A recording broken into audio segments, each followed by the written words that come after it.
Wait, welcome back to the channel. Quick video. I want to go over a couple things. Not really in general working on cars, just kind of what my plans are here for the next couple weeks. Right now, waiting on parts, waiting for the motor mounts coming for Angus. A few other little odds and ends to get that motor stabbed in there. Just parts are backed up again. I don't know why it's taking forever. So those are going to be in next week, and hopefully I can get back on that because again I got deadline, get that thing done. Impala, I want to get out and drive it. The radiator is shot. I'm waiting on that. Usually Rock Auto, it's pretty good, but for whatever reason the radiator for that thing is backed up. So they're saying Saturday delivery time, and it's Tuesday right now. Ordered it last week.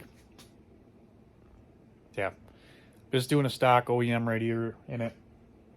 Those ones are aluminum, but just to get that, I mean, it's been almost 10 days already. So waiting on parts for the Impala, but I want to get out and drive that. There's a couple car shows that I haven't been able to go to just because they're a little bit further. I missed Iola this past weekend because then I want to drive 4 hours and have the radiator go out and be screwed. So not making excuses, I'm just telling you the facts. That's how I roll. So waiting on parts for the Impala. I do have a couple more days of work, so I'm probably not going to be doing much filming here, but getting towards the end of the week and releasing a video on Friday. I'm going to be getting the Trailblazer in here. I got a slew of parts that are on the shelf over here for that, so I'm going to be getting that taken care of. So next video will probably be about the Trailblazer. I know it's not as fun or as cool as a square body or, you know, an Impala, but it's what I got to work on and film, so I'm going to film it. So, because it's car stuff and I like working on cars, so it's cool. So yeah, we'll do an update on Trailblazer, see where it's at. I think last time video I posted on that was storm chasing, maybe? I don't even know if that's storm chasing. No, that storm chasing video made the other channel, so if you're interested in the Trailblazer, I'll give a nice long history lesson on Trailblazer. But other thing I got working on is garage. I need to get this organized. I have pegboards over there, pegboard up here. I'm trying to get all my stuff organized that's been packed away for a while. Just unpack so I know where stuff's at and just see what I have. So I got a mess I got to clean up out of here, and figured it's probably going to be a good time to do this week while I got downtime waiting for parts. You know, just get the garage situated. A couple things I want to mention on garage, hot rods, cars, whatever you're working on. Stuff for the newcomers. You new guys coming to the hot rod scene, and you're seeing all these cool cars, and you're like, whoa, I want to get in. I like the Impala. I want to find one of those. Well, they're expensive. They've been expensive since I can remember. 20 years ago, they were 25 grand, which doesn't seem like a lot, but inflation and everything else, that's a lot of money. Looking at one with 100,000 miles on it here just today, a 96, because everyone wants a 96. Thing was like 18 to 22 grand still. I'm like, yeah, I guess it's depreciated a little bit, but I mean, come on, guys, it's almost a 30-year-old car. That's insane. So I guess for you newcomers, and where I'm going with this is, yes, you might want to have a cool car. You might want to have a nice Chevelle or Nova or whatever. You're not going to find them for cheap. If you're just getting into hot rodding, you're just getting into the sport, start with something basic, something simple. Something like 55 Bel Air. I don't know. You're probably not going to find one. If you find one, it's either going to be rebuilt really nice, really expensive. It's going to be chopped up, whatever. Someone's still going to be asking for $10 because it's like, I put my heart and soul and sweat into it. Or you're going to find one that's just completely sitting in a tree row somewhere, rotted to shit. And that's not a good starting point for any kind of a hot rod project that you might be starting on. So I got a couple pointers for you guys just starting off. If you're looking for a hot rod, do something that it's not going to cripple you, that you're just going to park it on jack stands and look at it in the yard. Get something that you can get running within your mechanical skills. Just start driving it.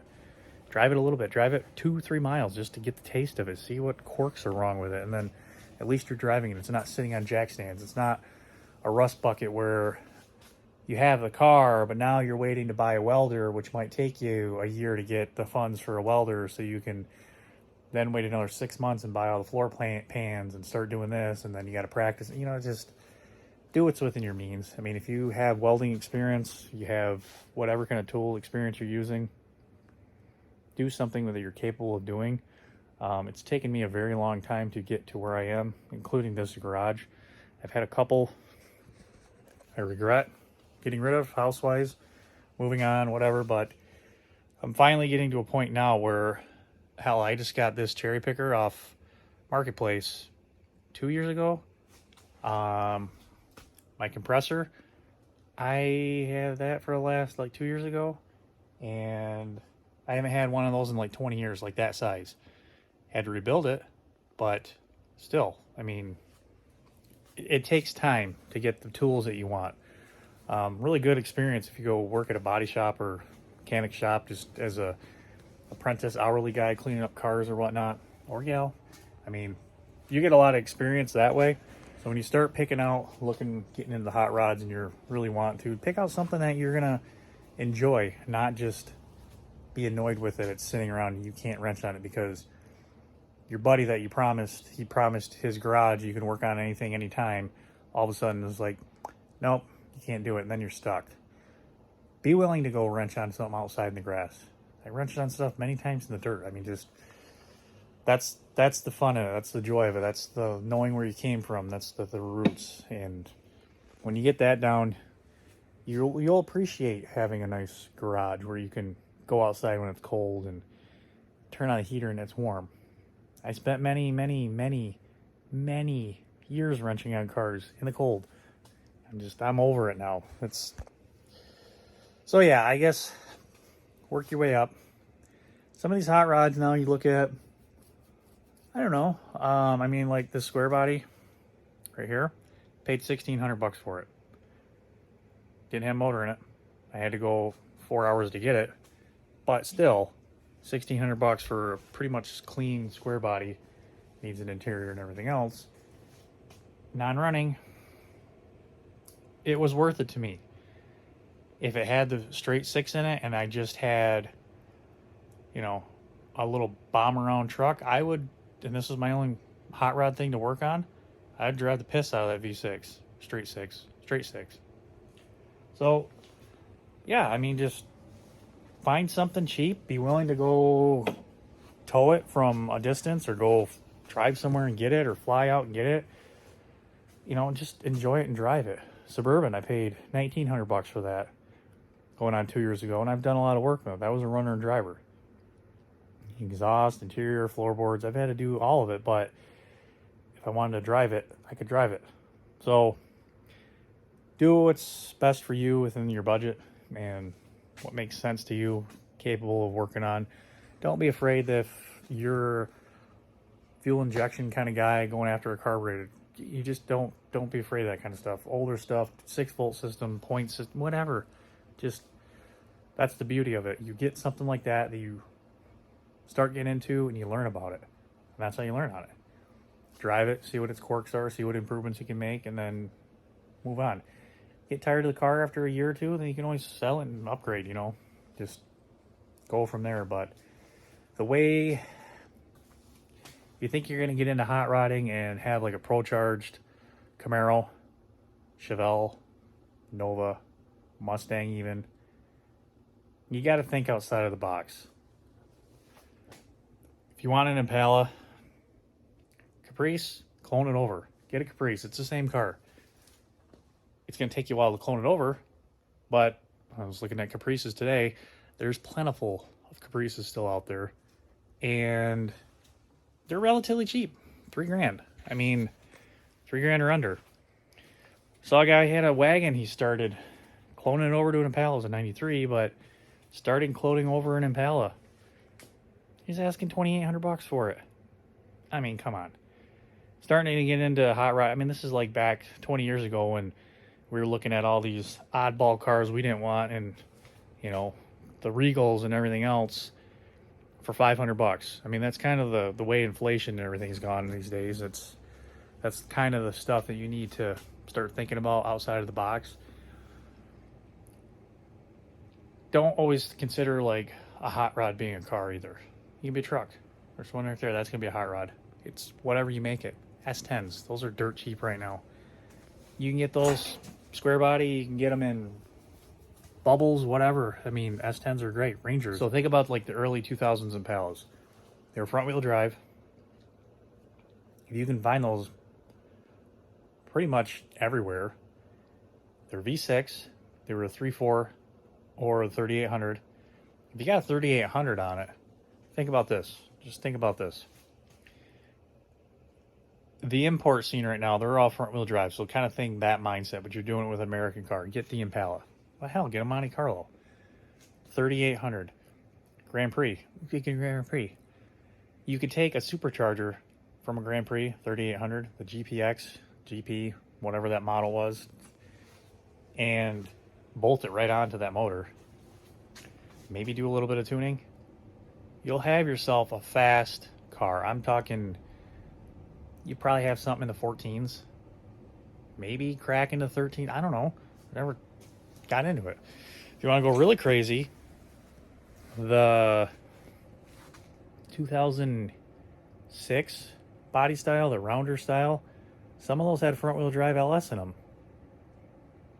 Yeah. There's a lot of guys now that are starting to crack into getting into those cars, doing a front and a rear mount LS, so it's all-wheel drive Impala with 2 LSs in it. I mean, come on. So that thing definitely would knock the socks off of this. It'd knock the socks off of this. It's just whatever you can afford to build, and it's cheap. Last I checked, those superchargers for those 3800s are only like maybe $1,000, $1,200. So you buy one of those cheap cars for $500-600 and do a supercharger, you got yourself a little rocket. Now, transmission and everything else, you got to make sure it stays up. But you know what? Go out and drive it and break it in a weekend. You start learning how to fix this stuff, and that's kind of where the hot rod scene begins. Is you're fixing it during the week and racing it on weekends. It's all kind of a waiting game, and I hate to say it, but unless you have tons and tons and tons and tons and tons and tons and tons of money, you're probably not going to be able to sit here and constantly work on a shit box nonstop. Because if you got that kind of money, you're probably not in the market for a shit box. You're probably more in the market for something that's built, and which is okay. Not dogging it, but for me, I like the thrill of building something myself, and I guess that goes back to your skill level. If you're good with your skill level on buying something and you can change tires and do brakes, so be it. There's nothing wrong with that. Enjoy the car, truck, whatever it is. My skill level, body work. Went to school to be auto body forever and a day. I haven't done auto body in probably 20 years. A little bit last year, but that don't count. But I want to get back into body work because that's where I specialize my skills at. But all this mechanic work that I've been doing, it's a trait that I've been learning and teaching myself with the help of YouTube and getting into it. That's something that I enjoy. Now I just enjoy being out here in the garage and doing this, showing you guys what I'm doing, because 20 years ago, sounds like I'm living in the past. We didn't have YouTube to go over to refer to. It was look through books and learn how to do it yourself. And there was a lot of, you relied on the old heads back then and say, no, you can do that. You can't do that. Got a story.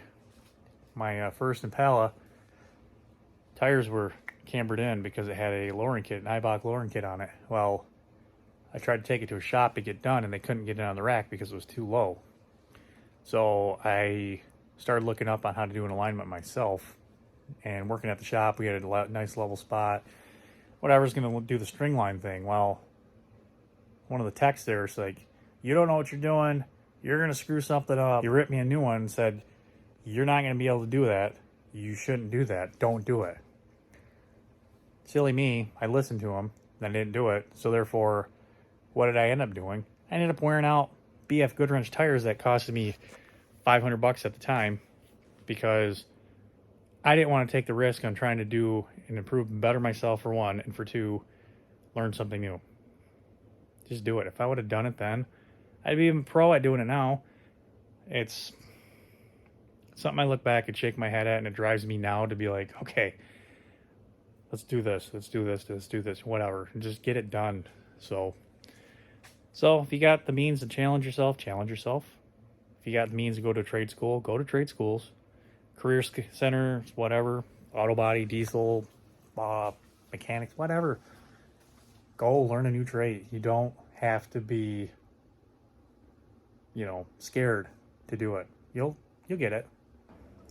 Bottom line, get yourself a hot rod that you can wrench on, drive on. It's in your mechanical skills.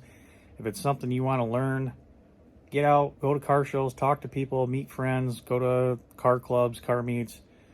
Find Facebook groups, whatever it is, people who have like interests of your vehicles, and just meet up with them, talk to them, and learn from them, laugh. Don't be afraid of failure. That's the only thing stopping you from succeeding, is being afraid of failure. So move on, press on, continue to do it, and enjoy the hot rodding community, because it's not going to be around as we know it for much longer. It's changing with the electric stuff coming in, so learn what you can now. So that's gonna do it. Thanks everyone for watching. See you next time.